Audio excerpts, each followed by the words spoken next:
Hello everyone, आज date है 27 फरवरी 2022 और इंडियन एक्सप्रेस न्यूज़पेपर एनालिसिस में आपका स्वागत है। इस वीडियो में हम इंडियन एक्सप्रेस न्यूज़पेपर की इंपॉर्टेंट न्यूज़ को एग्जाम के पॉइंट ऑफ व्यू से डिस्कस करेंगे। नीचे डिस्क्रिप्शन बॉक्स में Telegram channel Volcano IAS academy का लिंक दिया हुआ है। आप Telegram channel Volcano IAS academy के साथ में जुड़ सकते हैं। वहाँ पर हर exam means UPSC, state PSC and other exams के पॉइंट ऑफ व्यू से काफ़ी इंपॉर्टेंट इन्फॉर्मेशन आप सभी के साथ में शेयर की जाती है। तो चलो स्टार्ट करते हैं। वीडियो को स्टार्ट करेंगे एक ज्योग्राफिकल मैप क्वेश्चन के साथ में। और आज आपका क्वेश्चन ये है कि आपको मैप में हडसन बे को मैप में व्यू करना है, फिर इससे रिलेटेड हर इंपॉर्टेंट फैक्ट्स को एंड इन्फॉर्मेशन को कमेंट बॉक्स में टाइप करना है। इंडियन एक्सप्रेस न्यूज़पेपर के फ्रंट पेज पर जो इंपॉर्टेंट न्यूज़ है वो रिलेटेड है रशिया यूक्रेन वॉर को लेकर के। आप सभी को पता है रशिया ने स्टार्टिंग में क्या किया कि डोनबास रीजन में दो इंडिपेंडेंट रीजन थे, उनको रिकॉग्निशन दी और उसके बाद में अपने जो ट्रूप्स हैं उनको एनक्रोच करने के लिए आगे भेज दिया। और इस तरीके से जो वॉर काफ़ी लंबे टाइम से एक डिस्कशन चला हुआ था कि इस तरीके की सिचुएशन देखने को मिल सकती है, रशिया जो है वो यूक्रेन के ऊपर अटैक कर सकता है। और लास्ट में फाइनल अगर फाइनल पॉइंट के रूप में देखें तो वहाँ पर वॉर स्टार्ट हो गया।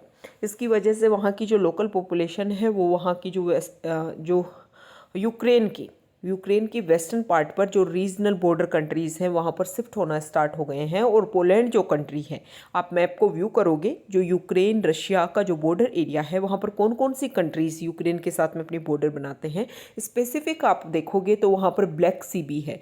तो ब्लैक सी में आपको देखने को मिलेगा कौन कौन सी कंट्री जो है वो वहाँ पर अपनी बॉर्डर बना रही है ब्लैक सी के साथ में। तो ये आपके लिए इंपॉर्टेंट हो जाता है कोई भी एग्जाम में जहाँ पर ज्योग्राफिकल पॉइंट ऑफ व्यू से या फिर मैप के पॉइंट ऑफ व्यू से क्वेश्चन पूछे जाते हैं, वहाँ पर इसी तरीके के क्वेश्चन पूछे जाते हैं। अब डायरेक्टली आपसे यूक्रेन नहीं पूछेंगे, वो पूछ लेंगे क्योंकि ब्लैक सी इनके पास में है तो ब्लैक सी को लेकर के पूछ लेंगे। कोई इंपॉर्टेंट रिवर अगर यूक्रेन से है तो उसको लेकर के क्वेश्चन पूछ लेंगे। इनडायरेक्टली क्वेश्चन पूछे जाते हैं। तो जब भी कोई चीज़ न्यूज़ में हो उसके आसपास का एरिया या यहाँ वहाँ पर क्या क्या चीज़ें न्यूज़ में है, क्या क्या मेजर इंपॉर्टेंट साइट्स हैं, वो सब कुछ आपको पता होना चाहिए। तो आपको आज जो एटलस का आपके पास मैप होगा उसमें आपको सबसे पहले व्यू करना है और देखना है कि कौन कौन सी कंट्रीज़ हैं। जैसे कि अगर हम डिस्कस करें तो हंगरी, रोमानिया, पोलैंड, ये जो कंट्री हैं उन्होंने अवेल किया है। हमारे इंडिया की बहुत सारे सिटीजन्स वहाँ पर फंसे हुए हैं, बहुत सारे स्टूडेंट्स अपनी मेडिकल डिग्री के लिए, मेडिकल एजुकेशन के लिए यूक्रेन में गए हुए थे। अब वहाँ से जो हमारी इंडिया की एम्बेसी जो है वो अदर कंट्री जैसे पोलैंड, हंगरी, रोमानिया, इनकी जो भी हमारी एम्बेसी है उनके साथ में मिलकर के उन सारे स्टूडेंट्स को हम वहाँ से इवैक्यूएट करने की कोशिश कर रहे हैं। और कल पहली फ़्लाइट हमारे इंडिया में आई जिसमें 219 के लगभग स्टूडेंट जो हैं उनको वहाँ से लाया गया। जो पॉपुलेशन है इंडिया की उनको वहाँ से लाया गया और इसके लिए हमारी गवर्नमेंट ने ऑपरेशन गंगा लॉन्च किया है। ये इंपॉर्टेंट फैक्ट है, आपको ध्यान में रखना है। अब क्या है कि जो यूक्रेन की जो पॉपुलेशन है वो वेस्टर्न कंट्रीज़ की तरफ, जो उनके वेस्टर्न साइड में जो कंट्रीज़ हैं वहाँ तक शिफ्ट हो रही हैं। पोलैंड ने अलाउ भी कर दिया है कि आप यहाँ पर हमारे यहाँ पर आ सकते हो, लेकिन जो यूक्रेन गवर्नमेंट है वो अपनी ओल्ड एज जो पर्सनस हैं, इसके अलावा अगर हम बात करें तो जो चिल्ड्रन हैं, जो वीमेन हैं, जो गर्ल्स हैं, इन सभी को भेजा जा रहा है। लेकिन जो मैन है उनको रोका जा रहा है क्योंकि आने वाले टाइम में यूक्रेन को हो सकता है कि कुछ इश्यूज के ऊपर, कुछ पॉइंट्स के ऊपर उनका डिस्कशन एग्रीमेंट ना हो पाए और ये जो वॉर जैसी सिचुएशन है वॉर ज़्यादा इंक्रीज़ हो। तो इसके लिए उन्होंने मैन को होल्ड कर रखा है कि आने वाले टाइम में जो यूक्रेन है उनको आर्मी की ज़रूरत पड़ सकती है। अब यहाँ पर यूनाइटेड नेशन सिक्योरिटी काउंसिल में डिस्कशन होता है रशिया यूक्रेन इशू को लेकर के। यूनाइटेड नेशन सिक्योरिटी काउंसिल जो है आप सभी को पता है उसमें 15 मेंबर्स होते हैं और 15 मेंबर्स में भी अगर हम बात करें तो 5 परमानेंट मेंबर्स हैं। इन 5 परमानेंट मेंबर्स में से और इसके अलावा जो 10 नॉन परमानेंट मेंबर्स होते हैं जिसमें प्रेजेंट टाइम में इंडिया भी है।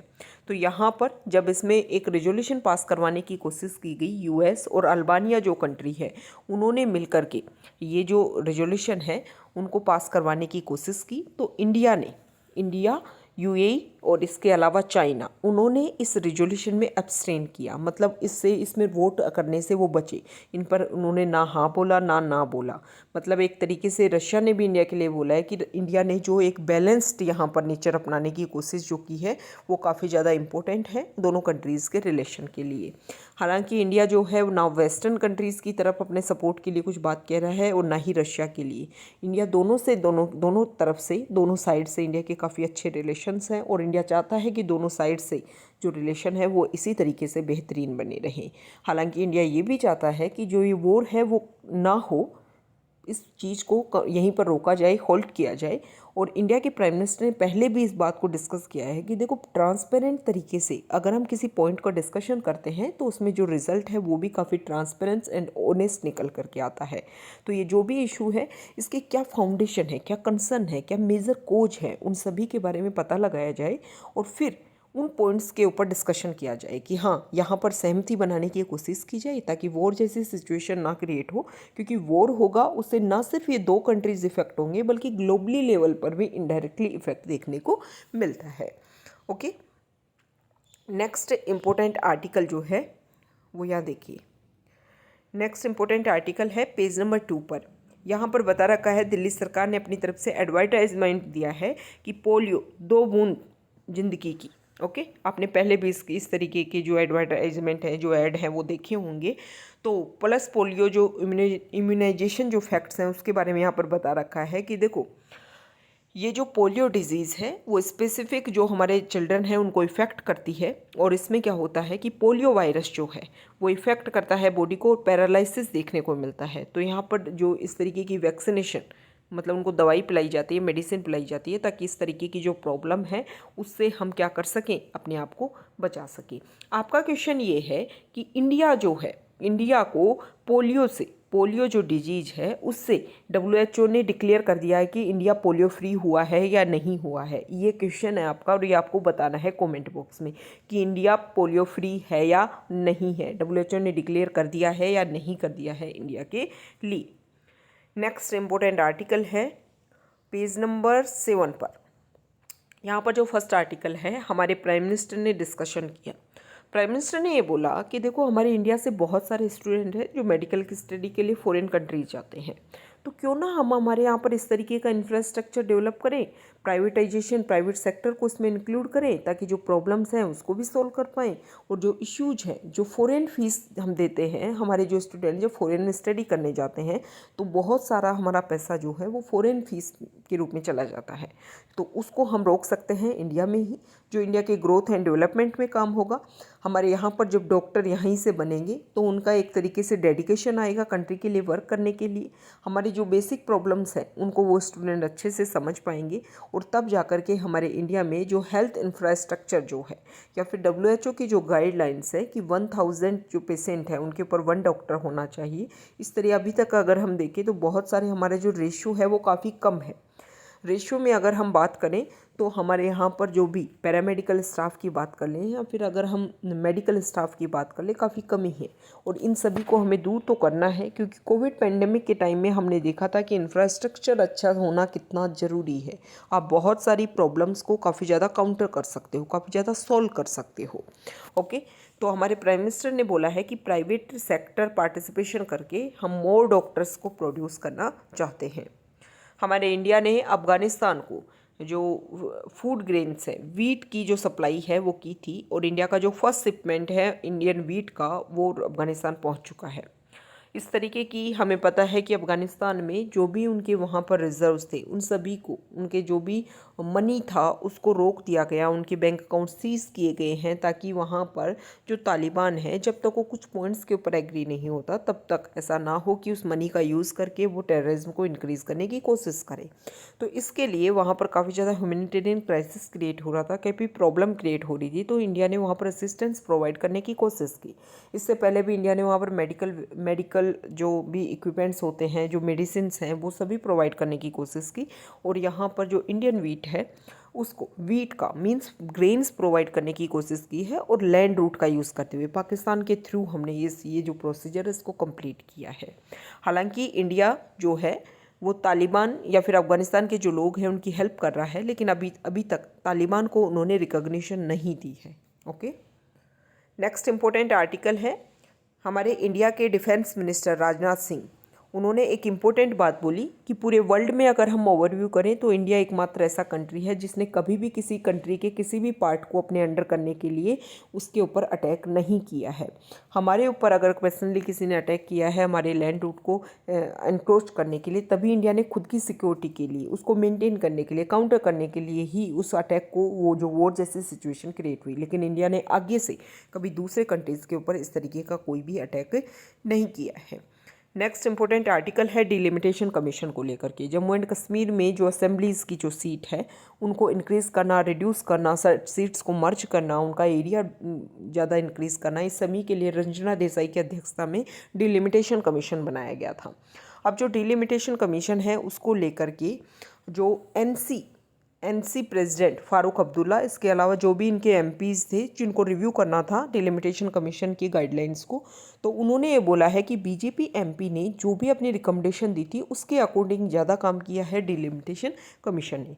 देखो, डिलिमिटेशन कमीशन जब भी अपना कोई रिजल्ट डिक्लेयर करता है कि ये जो एरिया है इसको इस तरीके से इस सीट के ऊपर डेवलप कर दिया गया, इसको चेंज कर दिया गया, इसका नाम बदल दिया गया, ये सारी चीज़ें जो हैं उनको आप किसी भी कोर्ट में चैलेंज नहीं कर सकते हो। नेक्स्ट इम्पोर्टेंट आर्टिकल है पेज नंबर 8 पर ही। हमारे जो सीजीआई हैं उन्होंने ये बोला है कि हमारे इंडिया में जो इंटेलेक्चुअल प्रॉपर्टी राइट्स है या जियोग्राफिकल इंडिकेशन जो है उसमें काफ़ी ज़्यादा वास्ट है ये जो एरिया, इसके ऊपर हमें इंडिया को फोकस करने की ज़रूरत है। इसके अलावा उन्होंने बोला कि हमारी जुडिशरी में बहुत सारी वैकेंसीज़ है, उनको फिल, ना सिर्फ उनको फिल करना बल्कि जो जुडिशरी की जो स्ट्रेंथ है उसको इंक्रीज़ करना भी हमारा मेजर ऑब्जेक्टिव है। नेक्स्ट इम्पोर्टेंट आर्टिकल यहाँ पर बता रखा है इलेक्शन कमीशन ऑफ इंडिया का यहाँ पर एक ऐड है जिसमें मणिपुर और उत्तर प्रदेश में, उत्तर प्रदेश में 5th फेज़ का और मणिपुर में जो 38 सीट्स हैं उनके लिए 1st फेज का यहाँ पर इलेक्शन होने वाला है आज। तो इसके बारे में यहाँ पर एडवर्टाइजमेंट है। तो इलेक्शन कमीशन ऑफ इंडिया की हम बात कर लेते हैं। कॉन्स्टिट्यूशनल बॉडी है election commission of India. Constitutional bodies का मतलब क्या होता है कि ओरिजिनल कॉन्स्टिट्यूशन में किन किन के बारे में अच्छे से एक्सप्लेन कर रखा था, कौन कौन सी बॉडीज़ के बारे में बता रखा था, तो उसको बोलते हैं कॉन्स्टिट्यूशनल बॉडीज़। तो इलेक्शन कमीशन ऑफ इंडिया जो है ओरिजिनल कॉन्स्टिट्यूशन में था। और इलेक्शन कमीशन ऑफ इंडिया एक इंडिपेंडेंट बॉडी होता है एक तरीके से। अगर हम देखें तो हमारे यहाँ पर प्रेसिडेंट की पोस्ट, वाइस प्रेसिडेंट की पोस्ट, इसके अलावा पार्लियामेंट की, लोकसभा, राज्यसभा के लिए जो सीट होती हैं और स्टेट असेंबली की जो सीट्स होती हैं इनके लिए इलेक्शन कंडक्ट करवाने का काम होता है इलेक्शन कमीशन ऑफ इंडिया का। इसके अलावा अगर हम देखें तो 73rd और 74th कॉन्स्टिट्यूशन अमेंडमेंट एक्ट के थ्रू जो हमारे कॉन्स्टिट्यूशन में जो 3rd ईयर गवर्नमेंट को इंसर्ट किया उनके लिए इलेक्शन कंडक्ट करवाने का काम होता है जो हमारे स्टेट इलेक्शन कमीशन होता है उसके द्वारा। नेक्स्ट इम्पोर्टेंट आर्टिकल है, यहाँ देखिए, next important article foreign page पर है, वहाँ पर हम डिस्कस करते हैं वर्ल्ड पेज पर। यहाँ पर यूएस का जो सुप्रीम कोर्ट है उसके लिए उन्होंने नॉमिनेशन किया है केतनजी बी जैक्सन, और ये जो केतनजी बी जैक्सन है वो वहाँ की फर्स्ट ब्लैक वीमेन है। तो एक तरीके से आप सभी को पता है जैसे इंडिया में अगर हम देखें तो हमारे यहाँ पर कास्ट के बेसिस पर, रिलीजन के बेसिस पर काफ़ी ज़्यादा प्रॉब्लम होती है, काफ़ी ज़्यादा डिफ्रेंशिएट देखने को मिलते हैं। इसी तरीके के अगर आप यूएस में देखोगे तो वहाँ ब्लैक एंड वाइट ये एक मेजर डिफ्रेंशिएट है और इसके इशू पर काफ़ी ज़्यादा प्रॉब्लम वहाँ पर क्रिएट होती रहती है। तो यहाँ पर एक तरीके से इक्वलिटी लाने के लिए कोशिश की गई है और केतनजी बी जैक्सन जो फर्स्ट ब्लैक वीमेन है सुप्रीम कोर्ट की, वहाँ की मेंबर बनी है, जिनको जो बाइडेन जो वहाँ के प्रेसिडेंट है उन्होंने उसको जज के रूप में चूज किया है। तो काफ़ी इंपॉर्टेंट है हमारी सोसाइटी में, इस तरीके के जो एग्जाम्पल हैं वो काफ़ी प्रॉब्लम्स को सॉल्व आउट करने में हेल्प करते हैं। तो ये आज का हमारा इंडियन एक्सप्रेस न्यूज़पेपर का डिस्कशन था।